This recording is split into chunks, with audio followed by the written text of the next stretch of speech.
ETF index mutual funds నేర్చుకుని stock మార్కెట్లో రాణించాలనుకుంటున్నారా? వెంటనే ఈ నెంబర్కి కాల్ చేయండి.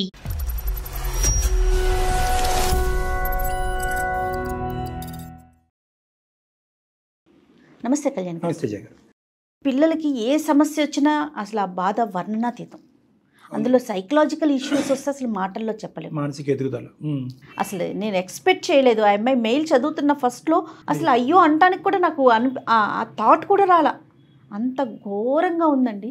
సో ఇమీడియట్గా మీతో మాట్లాడించాలనిపించేసింది నాకు. తప్పకుండా మేడం. మనకి నెంబర్ కూడా షేర్ చేసింది. కాల్ చేస్తానండి ఒకసారి. సౌమ్య తన పేరు. సౌమ్య. ఓకే. హలో, నమస్తే అండి సౌమ్య గారా? అవునండి, నేను జయానండి, అందమైన జీవితం ప్రోగ్రామ్ నుంచి కాల్ చేస్తున్నాను. మేడం. నమస్తే మేడం. నమస్తే అండి. సౌమ్య గారు, డాక్టర్ కళ్యాణ్ చక్రవర్తి గారు ఉన్నారండి. ఒకసారి డాక్టర్ గారితో మాట్లాడండి. నమస్తే సార్. నమస్తే అమ్మ. ఎవరి ఇష్యూ అమ్మ ఇది మీరు చెప్పబోయేది? నాదే సార్. చెప్పండి అమ్మ. సార్, నా పేరు సౌమ్య. నాకు మ్యారేజ్ అయ్యి 9 years అవుతుంది. అమ్మా, ఒక పాప ఉంది సార్. తను కొంచెం హెల్త్ ఇష్యూస్ ఉన్నాయి పాపకి. ఎంత వయసు అమ్మా పాపది? 6 years పాపకి. పాపకి 6 years. మీకు మ్యారేజ్ అయ్యి 9 years అయింది సార్. Arranged marriage ఏనమ్మా? అవును సార్. చెప్పండి అమ్మా. యాక్చువల్ గా నాకు ఫస్ట్ కూడా ఒక పాప పుట్టి ఒక 2 weeks లోనే చనిపోయింది సార్, హెల్త్ ఇష్యూస్ వల్ల. అయ్యో, ఎట్లాంటి ఇష్యూస్ అండి? Premature baby. Oh sorry. Okay. ఈ పాపకి హెల్త్ ఇష్యూ అంటే ఏంటి? తను యాక్టివ్ గా ఉండదు సార్. మాటలు సరిగా రాదు. ఓకే. 1కి 10 సార్లు చెప్పినా కూడా తన అటెన్షన్ ఉండదు మన వైపు. రైట్. ఓకే, అర్థమైందమ్మా. ఆటిజం అయ్యి ఉంటుంది. అంటే మిగతా హెల్త్ అంటే జనరల్ హెల్త్ అంతా ఓకే కదమ్మా? ఫిజికల్ హెల్త్ అంటే హార్ట్ కానీ లేదంటే రిమైనింగ్ అంతా ప్రాబ్లం అలా లేదు సార్. జస్ట్ వినిపిస్తుందో తనకు రియాక్ట్ అవ్వదు సార్. వినిపిస్తుంది కానీ తిరిగి రెస్పాండ్ అవ్వదు. ఆటిజం అని అన్నారమ్మా? ఎవరికైనా చూపెట్టారా? చూపించాను సార్. యాక్చువల్ గా అంటే నేను ఫైనాన్షియల్లీ అంత స్ట్రాంగ్ కాదు. మీ ఫైనాన్షియల్ అని చెప్తున్నారు. మీ వారేం చేస్తుంటారండి? ఆయన ఎంప్లాయీ మ్యామ్. తను సపోర్ట్ లేదు నాకు. యాక్చువల్ గా సపోర్ట్ లేదు. పాపని స్కూల్ కి ఏమన్నా పంపిస్తున్నారండి? లేదు మ్యామ్. స్పీచ్ సెంటర్స్ కి అలాంటి వాటికి తీసుకెళ్లాను. బట్ యూజ్ లేదు. అంటే ఇంకా థెరపీస్ ఉపయోగపడట్లేదనే ఉద్దేశంతో ఆపారమ్మా, లేదంటే ఆర్థికంగా ముందుకెళ్ళలేక ఆపారా? ఆర్థికంగా సార్. అయ్యో. ఇప్పుడు ఆ ఒక్కతే పాప అండి? అవును మ్యామ్. ఫస్ట్ బేబీ చనిపోయింది 2 weeks లోనే. Okay okay. ఈ బేబీ ఒక్కటే. ఇంకా పాప సిమ్టమ్స్ చెప్పండి అమ్మా. అంటే ఇంకా మాట్లాడదు, కళ్ళల్లోకి చూడదు, పట్టించుకోదు, పిలిచిన తను కాదన్నట్టు ఉంటది. బయట ఎవరైనా వచ్చినా కూడా తను హైడ్ అయిపోతుంది సార్. గ్రోత్ అది బానే ఉంటుందా? ఫిజికల్ గ్రోత్ బానే ఉంటది కానీ సైకలాజికల్ గా అంటే చుట్టుపక్కల వాళ్ళతో కనెక్ట్ అవ్వరమ్మా. వాళ్ళని కాదు అన్నట్టు వాళ్ళ లోకంలో వాళ్ళు ఉంటారు. ఇంకా సింపుల్ గా చెప్పాలంటే వాళ్ళు షెల్ లో ఉంటారు అన్నమాట. ఆటిజం అమ్మ. ఈ రోజుల్లో ఆటిజం అంటే తెలియని వాళ్ళు ఎవరు లేరు. మ్యారేజ్ అయిన తర్వాత ఫస్ట్ బేబీ పుట్టినప్పటి నుంచి ఆయనకి ఇష్టం లేదు సార్ ఆడపిల్లలు పుట్టడం. ఇంకా ఏ లోకంలో ఉన్నాడు, ఏ కాలంలో ఉన్నాడు. తర్వాత ఫస్ట్ బేబీ పుట్టినప్పుడు కూడా ఆయన రాలేదు సార్. ఈవెన్ చనిపోయినప్పుడు కూడా రాలేదు. అయ్యో, విచిత్ర విడ్డూరం. మా అత్తగారి వాళ్ళ సపోర్ట్ కూడా లేదు సార్ నాకు. వాళ్ళు ఎక్కడ ఉంటారండి? వాళ్ళు ఊర్లో ఉంటారు. జస్ట్ నా పేరెంట్స్ మాత్రమే నాకు సపోర్ట్ చేశారు ఆ టైంలో కూడా. మా సైడ్ అందరికి అబ్బాయిలు పుట్టారు. నాకు పాప పుట్టిందనేసి ఆయన అప్పటి నుంచి అవాయిడ్ చేయడం మొదలు పెట్టారు మమ్మల్ని. చదువుకున్న వాళ్ళు కూడా ఇలా ఉన్నారమ్మా. అంటే ఆడపిల్ల పుట్టిందనే కోపమా, లేదంటే పుట్టినటువంటి ఆడపిల్ల వీక్ గా ప్రీమెచ్యూర్ గా పుట్టిందనా? ఫస్ట్ అమ్మాయి పుట్టిందనే ఉద్దేశంతోనే రాలేదు సార్. హెల్త్ కండిషన్స్ తెలుసుకునే కూడా ఆయన ట్రై చేయలేదు అసలు. బేబీ చనిపోయిందన్నా కూడా రాలేదు. అంతకు ముందు మీ ఇద్దరి మధ్యన ఎటువంటి సమస్యలు లేవమ్మా? ఇది ఒకటే ప్రధానమైన సమస్య. ఆయన ఇంకా వేరే ఏదో రీజన్ వెతుకున్నట్టు అనిపిస్తుంది మమ్మల్ని అవాయిడ్ చేయడానికి. అంటే మామూలుగా ఎటువంటి మనస్తత్వం అన్నమాట? ఆయన ఫస్ట్ ఆడపిల్ల పుట్టింది అనే ఉద్దేశంతో ఆయన ఎక్కువ అలా మాటలు అంటూ ఉండేవారు. తర్వాత ఒక 2-3 years నన్ను అసలు పట్టించుకోలేరు సార్. నన్ను అన్ని విధాలా అవాయిడ్ చేశారు. తర్వాత సెకండ్ బేబీ పుట్టిన తర్వాత కూడా ఈ అమ్మాయి ఇలా హెల్త్ ఇష్యూస్ తో పుట్టడం వల్ల ఇలాగా మా సైడ్ గానీ మీ సైడ్ గానీ ఎవరు హెల్త్ ఇష్యూస్ తో లేరు. అందరూ అబ్బాయిలే పుట్టారు మా సైడ్. అందరికి ఆడపిల్ల పుట్టిందంటే మీ సైడ్ లేరు, మా సైడ్ లేరు అంటే ఈ బేబీస్ ఎవరు బేబీస్ అన్నట్టు మాట్లాడతారు సార్. అయ్యో రామా, అలా అంటున్నాడా? మెంటలీ ఈ వర్డ్స్ తోనే చాలా టార్చర్ చేశారు. సో నాకు తెలియక అడుగుతానమ్మా, ఒకసారి ఆడపిల్ల పుట్టింది, మొదట ఆడపిల్ల చనిపోయింది, హాస్పిటల్కి కూడా రాలేదు, తర్వాత మీరిద్దరు రిలేషన్షిప్ నార్మల్ గానే కంటిన్యూ అయింది. ఫస్ట్ బేబీ అలా అయిపోయిన తర్వాత నన్ను కంప్లీట్ గా అవాయిడ్ చేస్తూ వచ్చారు సార్. ఒక 2 years వరకు కూడా ఒకే ఇంట్లో ఉంది సార్. రావడం, గొడవలు పడడం, వెళ్ళిపోవడం. ఆ టెన్షన్స్ లోనే నువ్వు మళ్ళీ ప్రెగ్నెంట్ అయ్యావు. అవును సార్, అవును మరి ఆ సార్, ప్రెగ్నెన్సీ అంతా టెన్షనే కదమ్మా? అవును సార్, మరి చాలా సార్. ఈ ఆటిజం కా టెన్షన్ కారణం అయి ఉండొచ్చామా ప్రెగ్నెన్సీ? అయితే ఫస్ట్ ప్రెగ్నెన్సీ కొంచెం అలా ప్రీమెచ్యూర్డ్ బేబీ అయినప్పుడు సెకండ్ ఇష్యూకి కొంచెం కేర్ తీసుకుంటాం, ముందు నుంచే హాస్పిటల్స్కి వెళ్ళటం. ఏమున్నా నేనే వెళ్ళాను మ్యామ్. ఈవెన్ 9th month వరకు కూడా హాస్పిటల్స్ కి ఎక్కడికి వెళ్ళాల్సి వచ్చినా పేరెంట్స్ లేకపోతే నేను ఒంటరిగా వెళ్ళి అన్ని చెకప్స్ చేయించుకోవడం అలా ఓకే, అదొకటమ్మా. కానీ ప్రధానంగా నీకు ఆ ప్రెగ్నెన్సీ మొత్తం ఉండేటటువంటి వర్రీ ఏంటో తెలుసు కదా. ఇంకొక ఆడపిల్ల పుడితే కనుక నా పరిస్థితి ఏంటి అనేటటువంటి భయంకరమైన ఆలోచన శైలితో మొత్తం ప్రెగ్నెన్సీ అంతా నడవలేదా? నడిచింది సార్, చాలా మెంటల్ ప్రెషర్ తోనే నడిచింది సార్ ఆ 9 months కూడా. Should have stopped your self కదమ్మా. ఇప్పుడు అంత మూర్ఖత్వంగా ఆలోచించేటటువంటి మగాడితో తప్పుగా అనుకోకండి. ఒక ఆడపిల్ల మగపిల్లడితో కంటే ఏంటి, కనకపోతేనేంటి? అదృష్టం కొద్దీ అబ్బాయి పుట్టేస్తే కనుక మీ మీ రాక్షసుడు రాముడు అయిపోతాడా, దేవుడు అయిపోతాడా?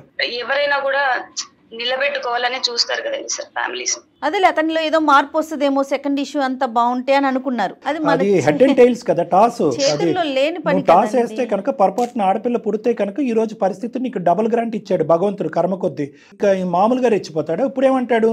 ఈ మధ్య తెలిసిన విషయాలు ఏంటంటే సార్, ఆయనకి ఎక్స్ట్రా మ్యారిటల్ అఫైర్స్ ఉన్నాయి బయట. అది దొంగ. ఫస్ట్ అసలు రీజన్ అది. అక్కడ వేషాలు వేస్తూ ఇక్కడ నాటకాలు ఆడుతాడు. ఆయన వచ్చినప్పుడు కూడా పాప చూస్తే వచ్చి నా వెనకాల దాక్కోవడం అలా చేస్తుంది సార్. చేసినప్పుడు ఆయన ఎవరైనా కానీ తండ్రిని చూస్తే ఎఫెక్షనేట్ గా వచ్చి హగ్ చేసుకోవడం అలా చేసుకుంటారు కదా. ఈ పాప నన్ను చూసి ఎందుకు హైడ్ అవుతుంది, అసలు నా కూతురు అయితే నా బ్లడ్ అయితే వచ్చేస్తది కదా నా దగ్గరికి అన్నట్లు ఆ విషయంలో కూడా మాట్లాడతారు సార్. పాప హెల్త్ కండిషన్ ఏంటి, అసలు పాప ఉందా లేదా, మేము బ్రతుకున్నామా అన్న విషయం కూడా చూడరు సార్. ఇంకా ఆయన హెల్త్ కండిషన్ గురించి ఏం పట్టించుకుంటారు? ఇప్పుడు తెలుసుకోవాలనే ఆలోచన, బాగు చేసుకోవాలనే ప్రయత్నం ఉంటే కనుక అవగాహన చేసుకుంటారు. పుట్టింది ఇలా పుట్టింది కాబట్టి ఎలా పుట్టింది, ఎలా నిన్ను వదులుచుకోవాలి, అక్కడ ఎక్స్ట్రా మ్యారిటల్ రిలేషన్షిప్ ని ఎలా కాపాడుకోవాలనే ప్రయత్నంలోనే అతను ఉన్నట్టున్నాడు. అవును సార్, అవును సార్. అసలు ఆ పిల్లలకి రికగ్నైజేషన్ అనేది ఉండదా డాక్టర్ గారు? ఇంటర్నల్ రికగ్నిషన్ అనేది ఉంటుంది మేడం. ఆటిజం అంటే అమ్మ అని తెలుసు, కానీ అమ్మని ఎలా సంబోధించాలి, అమ్మ రియాక్ట్ అవుతే నేను ఎలా రియాక్ట్ అవ్వాలి అనే ఇమోషనల్ బాండ్ అనేటటువంటిది అక్కడ దురదృష్టం కొద్దీ ఉండదన్నమాట. అమ్మ పిలవగానే కళ్ళల్లోకి చూడటం, ఆ చిన్న చిరునవ్వు ఇవ్వటం, ఇలాంటివి ఉండవు అనమాట. అది అమ్మతో ఉండదు, నాన్నతో ఉండదు, అక్కతో ఉండదు, అమ్మతో ఉండదు, ఎవరితోనే ఉండదు. వీళ్ళిద్దరి మధ్యనే సఖ్యత లేదు. పాప ఎందుకు ఇలా ప్రవర్తిస్తుందని ఎవరు ఐడెంటిఫై చేయలేదు. అతను నా బిడ్డ కాదు అన్నట్టు అతను మాట్లాడటం, లేదు నా బిడ్డే అన్నట్టు నేను ఎలా ప్రూవ్ చేయాలనేది ఈవిడ తాపత్రయపడటం అనేటటువంటి దాంట్లోనే లీనమయ్యారు. కానీ ఇది ఆటిజమా, దీనికి ఒక టైం ఫ్రేమ్ ఉంటుందా, ఈ టైం ఫ్రేమ్ లో ఎటువంటి థెరపీస్ ఇవ్వాలి అనేటటువంటి అవగాహన ఆలోచన వీళ్ళిద్దరికి లేదనిపించింది. ఆ గోల్డెన్ పీరియడ్, ఆ 2.5-3 years గోల్డెన్ పీరియడ్ మిస్ అయ్యారు. అంటే బ్రెయిన్లో ఉండేటటువంటి కొన్ని రెసెప్టర్స్, నర్వ్స్ కొంత టైం వరకే అవకాశం ఇస్తాయి. ఆ తర్వాత ఇవ్వదా అంటే కనుక ఇస్తాయి, కానీ ఈ 5 సంవత్సరాలు 4.5 సంవత్సరాల లోపల ఉండే ఫలితము 4.5 సంవత్సరాల తర్వాత ఉండదన్నమాట. నీ స్టోరీ భవిష్యత్తులో ఆడపిల్ల భవిష్యత్తు ఏంటి అనేటటువంటిది చాలా బాధాకరంగా అనిపిస్తుందమ్మా, చాలా జాలేస్తుంది. పాప పొజిషన్లో ఏమన్నా బెటర్మెంట్ ఉందా సౌమ్య? లేదు సార్, నేను మా మినిమం ఎక్స్పెన్సెస్ కోసం ఒక స్కూల్లో వర్క్ చేస్తున్నాను సార్. ఇతను ఎక్కడున్నాడమ్మా? ఆయన కాంటాక్ట్ లో కూడా లేరు సార్ ప్రెసెంట్ అయితే. నాతో ఇంటికి కూడా రావట్లే అట్లయితే? లేదు సార్. మరి ఎందుకు ఊరుకున్నావమ్మా? ఏమైనా కేసు ఫైల్ చేయలేకపోయావు, లేదంటే పెద్దలు నిలవాలి చేయలేకపోయావా? నేను డివోర్స్ తీసుకోవాలనుకుంటే కూడా ఆయన నా క్యారెక్టర్ ని బ్యాడ్ చేస్తున్నారు సార్. అక్కడ ఏమన్నా కన్నాడమ్మా? తెలియదు సార్, ఆ విషయాలు నాకు క్లారిటీ లేదు, కానీ బడే వాళ్ళతోనే స్టే చేస్తున్నారని వేరే వాళ్ళ ద్వారా తెలిసింది. సుమారుగా ఎప్పటి నుంచి ఉందో ఈ అక్రమ సంబంధం అనేది నీకు తెలుసా? ఆ ఫస్ట్ బేబీకి అలా అయిపోయినా నెక్స్ట్ ఒక 6 months to 1 year లోపే అక్కడ స్టార్ట్ అయిందనే విషయం నాకు తర్వాత తెలిసింది సార్. ఇప్పుడున్న పరిస్థితుల్లో మేము ఎలా సహాయపడగలం, నీ ఉద్దేశం ఏంటి, మాకు ఫోన్ చేయడానికి కారణం ఏంటమ్మా? సార్ నాకు సొల్యూషన్ దొరుకుతుందన్న హోప్ కూడా లేదు సార్, కాకపోతే అట్లీస్ట్ సారీ సార్. లేదమ్మా, పర్లేదమ్మా. అంటే మేము ఏ బెస్ట్ వేస్లో నీకు హెల్ప్ చేయాలన్నది ఆలోచిస్తున్నాము. ఓకే, మీ ఇద్దరి మధ్యన ఎన్ని డిఫరెన్సెస్ అన్నా ఉండొచ్చు, కానీ బిడ్డ మీద అలిగేషన్ ఏంటి? ఆ బిడ్డ నాకు పుట్టలేదు అనే మాట పెట్టుకొని చూసుకోవాలి కదా.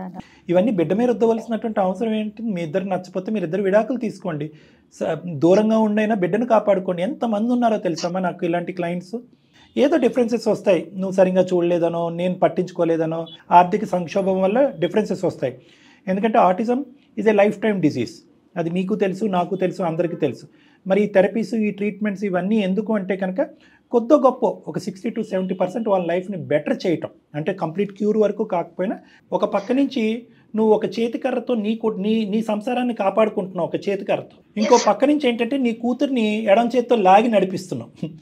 2 చేతులతోని కష్టపడితేనే ఇలాంటి పిల్లల్ని ఒక రూట్లో పెట్టలేనటువంటి పరిస్థితి. సో ప్రధానంగా నీకు ఇక్కడ కావాల్సింది ఏంటంటే మోరల్ అండ్ ఇమోషనల్ సపోర్ట్. ఆర్థికంగా అంటే కనుక ఒక టీచర్ చేస్తావు, ఇంకోటి చేస్తావు, కానీ ఇది దీర్ఘకాలికమైన పోరాటం. ఈ మనోధైర్యం నీకు ఎక్కడికి వస్తుంది? ఈ మనిషి ఉంటాడా ఓడతాడా అనేది మనకు అనవసరం. పూర్తిగా ఆయన నుంచి విడిపోవడానికి రెడీగా ఉన్నాను సార్, కానీ ఆయన నన్ను బ్యాట్ చేసి నా వైపు అన్ని తప్పులు చూపించి తను నాతో సెపరేట్ అయ్యేలాగా ప్లాన్ చేసుకుంటున్నారు సార్. ఆడ బొందమ్మా, ఎన్నో కుక్కలు మరుగుతాయి, మనం పోయి కుక్క ఎందుకు మరుగుతున్నావు అంటావా?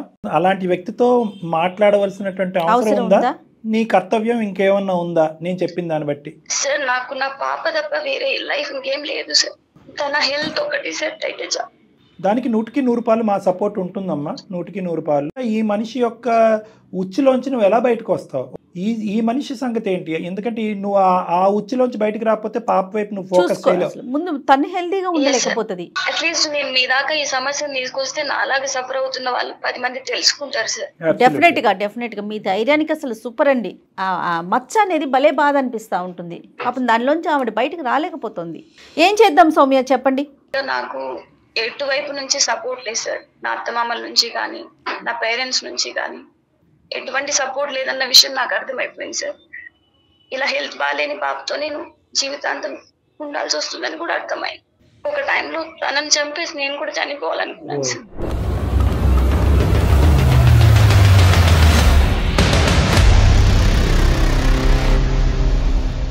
నువ్వు ఎవరు సపోర్ట్ అని అనుకుంటున్నావు? ఆ బిడ్డ రేపొద్దున నా సపోర్ట్ ఎవరు అని అడుగుతుంది.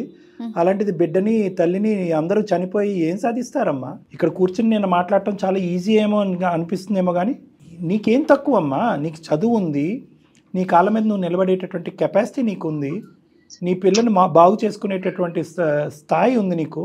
ఎందుకంత డీలా పడిపోతారు? ఈరోజు నిజంగా బిడ్డ అలా ఉందని చనిపోయేటటువంటి ఆలోచన, లేదంటే నీ భర్త అలా ప్రవర్తిస్తున్నాడని చనిపోయే ఆలోచన? అన్ని విధాలా సార్. నేను ఇప్పటిదాకా సఫర్ అయిన అన్ని విషయాలు ఒకటని కాదు, చివరి ప్రయత్నంగా మ్యామ్కి మెయిల్ చేయాల్సి వచ్చింది. వద్దమ్మా, దయచేసి చివరి ప్రయత్నము, సూసైడు ఇలాంటి మాటలు దయచేసి మాట్లాడొద్దమ్మా. ప్రధానంగా అర్థం చేసుకోవాల్సినటువంటిది ఏంటంటే ఆటిజం ఒక 20 సంవత్సరాల క్రితం ఎలా ఉందో అలా లేదు ఈరోజు. ఇప్పుడు ఆ మనిషితో మాట్లాడాలా మనం? నిజంగా అవసరం ఉందా? మీరు ఒకసారి మాట్లాడండి సార్, నా పరిస్థితి మీకు ఇంకా పూర్తిగా అర్థమవుతుంది. అమ్మ, ఇక్కడ మాట్లాడేటటువంటిది కలుపుతామా లేదా అనేటటువంటి ఉద్దేశంతో కాదు. అసలు ఇలాంటి మగాళ్ళు, ఇలాంటి మనుషులు కూడా ఉంటారు అనేటటువంటిది మీలాంటి వాళ్ళకి సమాజంలో అందరికీ తెలియాలనే ఒక ఉద్దేశం. రెండోది ఏంటంటే కనుక ఒకప్పుడు ఇలాంటి మగాళ్ళు ఎవరికైనా తగులుకుంటే కనుక మీ ప్రయారిటీస్ అనేటటువంటిది ఏంటి అనేది మీరు అర్థం చేసుకుని జీవితంలో ముందుకు వెళ్ళిపోండి.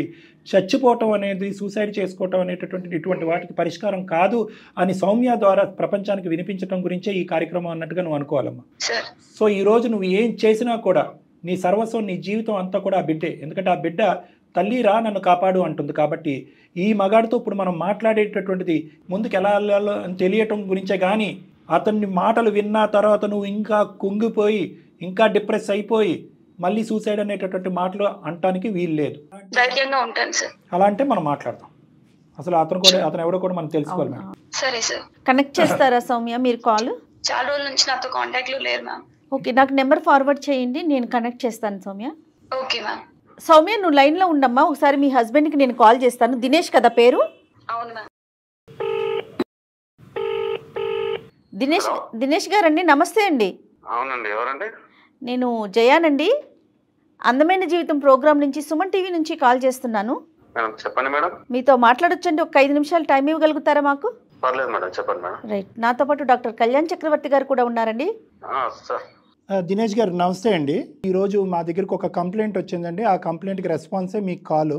మీ భార్య సౌమ్య గారు చాలా బాధాకరమైనటువంటి ఒక సిచ్యువేషన్లో మాకు ఈమెయిల్ పెట్టారు. ఇప్పుడు వరకు ఆవిడతో మాట్లాడటం జరిగింది. అంటే మీ వర్జన్ నేను ఇంకా వినలేదు. బహుశా మీ వర్జన్ ఏమైనా డిఫరెంట్గా ఉంటుందేమో అని ఆశపడుతున్నాను నేను. బహుశా ఏమైనా చిన్నపాటి లోపాలు ఉంటే కనుక, భార్యాభర్తలు మిమ్మల్ని కలిపేదానికి ఏమైనా అవకాశం ఉంటే కనుక భగవంతుడికి శతకోటి వందనాలు నేను సమర్పించుకుంటాను. ఇక్కడ ఏంటంటే మీ ఆ భార్య గారు చెప్పినటువంటిది ఏంటంటే, మీకు 2 బిడ్డలు కన్నారు పెళ్ళయిన తర్వాత. అందులో మొదట ఆడపిల్ల దురదృష్టం కొద్దీ 2 వారాలకే చనిపోయింది. ఆడపిల్ల పుట్టింది అనేటటువంటి విపరీతమైన నిరాశ నిస్పృహతో ఉన్న మీరు ఆడపిల్ల చనిపోయినప్పుడు బాడీని కూడా చూడకూడదు ఉన్నటువంటి పరిస్థితి ఏర్పడింది. అయినా కానీ ఈ అమ్మాయి ఆగకుండా నీ భార్య మగపిల్లడు పుడితే కనుక భార్యాభర్తలుగా మేము ఉంటాం కదా అనేటటువంటి ఉద్దేశంతో ఒక ఛాన్స్ తీసుకుంది. కానీ ఆ అమ్మాయి కర్మ, దురదృష్టమో, నష్టమో, కష్టమో అని మనకు తెలియదు, కానీ మళ్ళీ ఆడపిల్ల పుట్టింది. ఇంకా రెండో ఆడపిల్ల పుట్టిన తర్వాత ఆ అమ్మాయికి కష్టాలు తీరినట్టుగా ఆ పుట్టినటువంటి బిడ్డకి ఆటిజం డెవలప్మెంటల్ డిసార్డర్ వచ్చింది. ఆ పిల్లని కాపాడుకునేటటువంటి ప్రయత్నంలో ఉంటే కనుక మీరు ఈ అమ్మాయిని నిలదీసి, నిందించి, అవమానించి, అనుమానించి వికలాంగంతో పుట్టినటువంటి ఆడపిల్ల నాకొద్దు, గుడ్ బై అని చెప్పి అక్కడ మీరు వేరే చోట బ్యాటింగ్ చేస్తున్నారని చెప్పింది. వేరే చోట వేరే అమ్మాయితో ఉన్నారు, మీరు ఫోన్ ఎత్తరు అనేటటువంటి దృక్పథంతో ఉన్న అమ్మాయికి మేము మీకు డైరెక్ట్గా ఇలా ఫోన్ చేసి సర్ప్రైజ్ ఇవ్వాల్సినటువంటి అవసరం పడింది. అమ్మాయి లైన్లో ఉందా సార్? ఉందండి, ఆమె లైన్లో ఉందండి. సౌమ్య మాట్లాడము ఒకసారి దినేష్ తో. చెప్పండి. ఏమో కంప్లైంట్ ఇచ్చినావు, ఏం కంప్లైంట్ ఇచ్చినావు నా మీద? కంప్లైంట్ ఏం కాదండి, జరిగిన విషయాలే చెప్పాను నేను. ఒకసారి మాట్లాడండి, మీ వైపు తప్పేం లేదని మీకు అనిపిస్తే జరిగిందంతా ఎక్స్ప్లెయిన్ చేయండి వాళ్ళకి. ఒక ఆడపిల్ల పుట్టడం అనేటటువంటిది ఒక ఆడది చేసుకునేటటువంటి నేరమా? మీరు కన్న తల్లి ఆడదు కాదా? ఆడపిల్లలు పుట్టడం మా ఇంట వంట లేదు, మా డాడీ సైడ్ నుంచి. సరే, ఫస్ట్ ఒక ఆడపిల్ల పుట్టింది, ఏదో అన్ఎక్స్పెక్టెడ్ గా అట్లా అయినదేమో. మన రెండోసారి కూడా ఆడపిల్ల పుట్టడం సరే పుడితే పుట్టింది, మంచిగా కూడా లేదు ఆ పిల్ల. అది ఎవరి చేతుల్లోది? అది వంశపారంపర్యంగా వచ్చేటటువంటిది ఏమీ కాదు. అది వాళ్ళ ఫ్యామిలీలో పోనీ వాళ్ళ మామలో అత్తలో ఎవరికొకరికి ఉందంటే నాడు వాళ్ళదే వచ్చిందని చెప్పేసి మనం అనుకుంటాం. నా ఫ్యామిలీలో ఉంది అనుకో, నాదని నేను అనుకుంటా. ఆ అమ్మాయి ఫ్యామిలీలో కూడా ఆడపిల్లలు అనేటటువంటిది లేదు, మీ ఫ్యామిలీలో కూడా లేదు అంటే కనుక ఈ అమ్మాయికి ఆడపిల్ల పుట్టడం అనేటటువంటి దానికి వేరే కారణం ఉందని అంటావా? అంతే కదా సార్. మరి ఇప్పుడు నా కూతురు అన్నప్పుడు నన్ను చూసి నా దగ్గర రావాలి, నా దగ్గర కూడా వస్తలేదు. నీలాంటి వాళ్ళని మేము ఎడ్యుకేట్ చేయలేము, నెంబర్ 1. నెంబర్ 2 ఏంటంటే కనుక నీ పుట్టినటువంటి ఆడపిల్ల నీ దగ్గరికి కాదు, ఎవరి దగ్గరికి వెళ్ళదు. అది ఆటిజం అనేటటువంటి బ్రెయిన్ కి సంబంధించినటువంటి వ్యాధి. ఇప్పుడు వాళ్ళ అమ్మ దగ్గర పోతలేదు, అమ్మ చిన్నప్పటి నుంచి. ఏం మనిషి అమ్మ దగ్గరికి కూడా పోవట్లేదు రా తమ్ముడు. అమ్మ అని అనలేదు, అమ్మని చూసినా కూడా రికగ్నైజ్ చేయలేరు, నాన్నని చూసినా రికగ్నైజ్ చేయలేరు. అలా పుట్టడం కూడా వాళ్ళ ఇంట్లో వీళ్ళింట్లో లేదట. మా ఫ్యామిలీలో ఎవరి లేదు, వాళ్ళ ఫ్యామిలీలో కూడా లేదు కదా. సరే ఎవరి ఫ్యామిలీలో లేదు. నీ లెక్క ప్రకారం ఏంటంటే మనిషి పుట్టిక మనిషిలో వచ్చేటటువంటి ఏ అంశమైనా కూడా ఆడపిల్లలు పుట్టడం అనేది మా వంశంలో లేదు, వాళ్ళ వంశంలో కూడా లేదు. కాబట్టి నాకు నా భార్య, ఈ అమ్మాయి పుట్టిక నీకు నీ భార్య వల్లే పుట్టిందా లేదంటే వేరే కారణం ఏదైనా ఉందంటావా? అదే ఉందని చెప్పేసి కదా సార్ పక్కకు వచ్చింది. మరి నీకు మామూలు పిచ్చి లేదు. పిచ్చి అంటే కనుక పిచ్చి వాళ్ళందరూ కోప్పడి నిన్ను వచ్చి కొడతారు. అమ్మో ఈ అమ్మాయి 4-5 సంవత్సరాలు బట్టి ఎటువంటి నరకం చూసిందో మాకు బాగా ఈ 10 నిమిషాల్లోనే మాకు అర్థమైంది. తప్పు చేసినప్పుడు అట్లా ఏడుకోపోయింది. నీ దగ్గర ఆధారం లేకుండా లేనిపోయిన అలిగేషన్స్ వేస్తే కనుక నీ మీద కేసు పెట్టి డిఫమేషన్ చేస్తాం, పోలీస్ స్టేషన్ లో ఓసలు లెక్క పెడతావు. ఇంకెక్కడో చాలా బిజీగా ఉన్నావు అంట నువ్వు. ఎక్కడున్నావు? ఎక్కడ ఉంటా సార్, మీకెందుకు అది? ఇప్పుడు నువ్వు పెళ్లి చేసుకున్నా అని చెప్పేసి ఆ పిల్లలు ఎంతవరకు అడగలేరు, మీరు అడుగుతున్నారు. ఆ మోరల్ సపోర్ట్ లేదు కాబట్టి ఆ అమ్మాయి తరపున మేము నిలబడి అడుగుతున్నాం.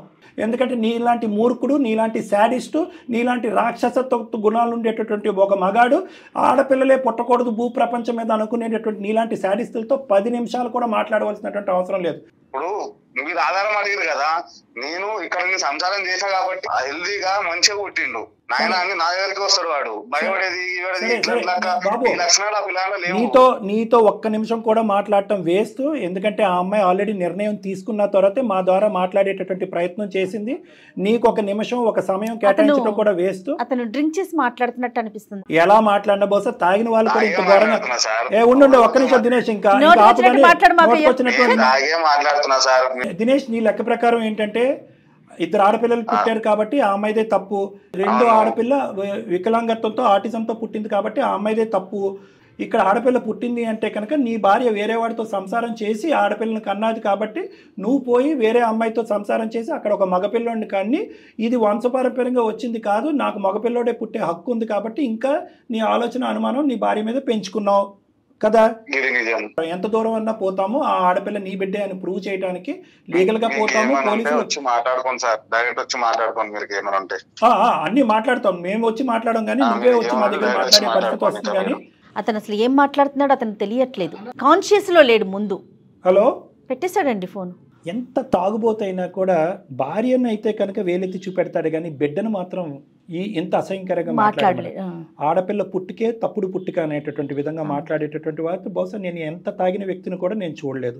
ఇదేంటంటే ఒక విధమైనటువంటి అహంకారం, పెంపక లోపం. అంటే చిన్నప్పటి నుంచి పుట్టి పెరిగినటువంటి వాతావరణంలో ఆడపుట్టుకు మాత్రం పుట్టకూడదు, ఆడపుట్టుకు మాట్లాడింది అని చెప్పి ఇప్పటికీ కూడా ఆడవాళ్ళని కాలుతో తొక్కేసి అణిచివేసేటటువంటి ఒక కుటుంబంలో బహుశా సమాజంలో ఉన్నట్టున్నాడు. ఆ మాటలు బాగా అతను చెవిని పడి ఉంటాయి. అమ్మ వింటున్నావా? ఎవరు? సౌమ్య.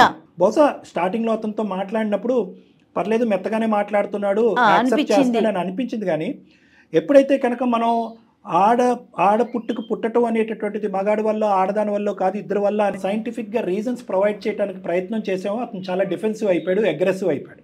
ఎందుకు అంటే కనుక అతనికి ప్లాన్ బి అనేది ఉంది. అవును, నువ్వు ఎక్కడికి పోయావరా, నువ్వు ఎవరితో అక్కడ నీకు అనే హక్కు ఎవరు ఇచ్చింది, ఇటువైపు ఒక 100 మంది కుటుంబ సభ్యులు అటువైపు 100 మంది కుటుంబ సభ్యులు తీసుకొచ్చి నేను నిలదీస్తాం ఉతుకుతాం అనే మాట ఎక్కడ వస్తుందో అనేటటువంటి ఉద్దేశంతో నీ క్యారెక్టర్ అసాసినేట్ చేయడానికి ట్రై చేస్తున్నాడమ్మా. నీకు మాకు చూసేటటువంటి లక్షలాది మంది ప్రేక్షకులకి అందరికీ ఈరోజు క్లియర్ కట్గా అర్థమయ్యినటువంటిది ఏంటి అంటే కనుక నువ్వు బంగారం. నీ బ్యాడ్ లక్, నీ దురదృష్టం ఏ మగాడి చేతిలో అయితే చిక్కుకోకూడదో ఆ మగాడి చేతిలో జీవితాన్ని సర్వనాశనం చేసుకున్నావు. నువ్వు ఇప్పటికైనా నువ్వు బయటపడమ్మా. నీకు కావాల్సిన పూర్తి సపోర్ట్ 210% లీగల్ సపోర్ట్ కూడా ప్రొవైడ్ 100% చేద్దాం. ఎందుకంటే అతను తాట తీయాలి, అతను ఊసలు లెక్క పెట్టించాలి, సరైనటువంటి అడ్వకేట్ యొక్క సహాయ సహకారాలు మనం తీసుకుందాం. నీ బిడ్డకు కావాల్సినటువంటి మెడికల్ అండ్ థెరపీ పరమైనటువంటి హెల్ప్ నేను ప్రొవైడ్ చేస్తాను. నీకు కావాల్సినటువంటి moral and emotional support counselling ద్వారా నీకు ఇస్తాను. నీకు ఏదైనా జాబ్ ఇచ్చేటటువంటి ప్రయత్నం కూడా చేస్తారు. నీకు సహకరించడానికి డెఫినెట్గా పూర్తి సహాయ సహకారాలు అందిస్తామండి మేము. అర్థమైందమ్మా? చచ్చిపోవటం దీని పరిష్కారం కాదు, అతనికి సరైనటువంటి శిక్ష పడేలాగా చూద్దాం. Thank you sir, thank you so much. Right Soumya, ధైర్యంగా ఉండండి. సార్ మాటలు, మ్యామ్ మాటలు విన్నాక నాకు మరో కొత్త జీవితం ఉంటుందని ఆశ కలుగుతుంది సార్. సౌమ్య, మీరు ఎక్కడ ఉంటారండి? హైదరాబాదే మ్యామ్. ఓకే, మీకు ఎలాంటి హెల్ప్ కావాలి, నెక్స్ట్ స్టెప్ మీరు ఏం చేయాలి, అవన్నీ కూడా మనం కులంకషంగా మాట్లాడుకోవడానికి ఒక అవకాశం రేపు ఒకసారి ఆఫీస్కి రండి. తప్పకుండా. ఓకే సౌమ్య, ధైర్యంగా. సౌమ్య, ఆల్ ద బెస్ట్ అమ్మా.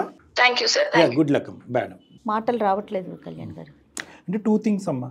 అసలు ఇన్ని అలిగేషన్స్ చేసుకుని ఒక ఆడపిల్ల ఇంతెందుకు భరించింది, అంత మూర్ఖత్వంగా ఒక మనిషి మాట్లాడగలడా అనేటటువంటిది రెండోది. ఇట్లా ఆలోచిస్తారంటే కళ్యాణ్ గారు, ఒక బ్యాడ్ ఇష్యూ జరిగిపోయింది, సరే నెక్స్ట్ దానికైనా సెట్ అవుతాడేమో, నెక్స్ట్ అయినా కొంచెం నా లైఫ్ ముందుకు వెళ్తుందేమో, ఏదో పడుతున్నాను, ఇటువైపు సపోర్ట్ సిస్టమ్ లేకపోయేసరికి ఆటోమేటిక్గా ఆడపిల్లలు అట్లా ఆలోచించేస్తారండి. అదేమో ఎక్స్ట్రీమ్లో చూస్తున్నాము, ఇదేమో ఇట్లా చూస్తూ ఉన్నాము. డెఫినెట్గా ఈ అమ్మాయికి మాత్రం పూర్తి సపోర్ట్ చేద్దాం కళ్యాణ్ గారు, మీ వంతు సహాయం కూడా చేద్దాం. తప్పకుండా. నమస్తే. నమస్తే జగన్. వేరికోస్ వెయిన్స్ కి సరైన చికిత్స కోసం సంప్రదించండి ఎవిస్ హాస్పిటల్.